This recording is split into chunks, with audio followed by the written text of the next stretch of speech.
நீங்கள் வந்து நாங்கள் 80s கிட்ஸ், அதாவது 2K கிட்ஸு, ZZ கிட்ஸோட அம்மாமார்கள்லாம் கஷ்டப்பட்ட மாதிரி நீங்கள் கஷ்டப்பட வேண்டிய அவசியம் இல்லை. உங்களுக்கு லட்டு மாதிரி ஆல்ரெடி இருக்குது. நீங்கள் காலேஜ் முடிச்சிங்களா, லைஃப்பில் செட்டில் ஆகணும்னு நினைக்கிறீங்களா, கோச்சிங்கை வாங்கி படிச்சுட்டு நாலேஜை கெயின் பண்ணிங்களா, லைஃப் லெசன்ஸ்லாம் நாங்கள் என்ன அண்டர்கோ பண்ணியிருக்கோங்கிற உள்வாங்கினீங்களா, அதுபடி உங்கள் வாழ்க்கை பாதையும் அமைச்சிங்களா, நீங்கள் உங்களுக்கு பிடிச்சதை வாழ்ந்துட்டு போயிட்டே இருங்க.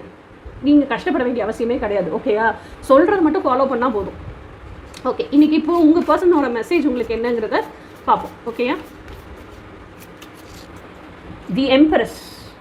உங்கள் பர்சனோட மெசேஜ் வந்து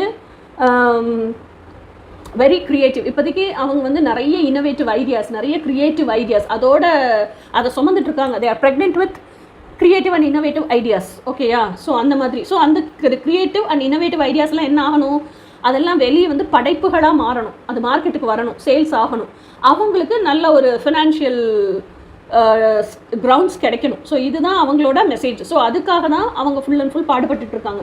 ஸோ இப்போதைக்கு தேர் ஸ்டார்டிங் அப் வித் ஒரு ஸ்டார்ட் அப் கம்பெனி கூட ஸ்டார்ட் பண்ணியிருக்கலாம், அதில் வந்து முழுக்க இன்வால்வ் ஆகிருக்கலாம்.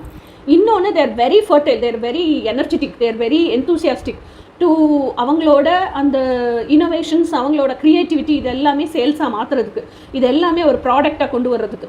ஸோ இதுதான் உங்கள் பர்சன் உங்களுக்கு சொல்கிற மெசேஜ். இனி நாளைக்கு மெசேஜ் என்னன்னு நாளைக்கு பார்ப்போம். Until then by.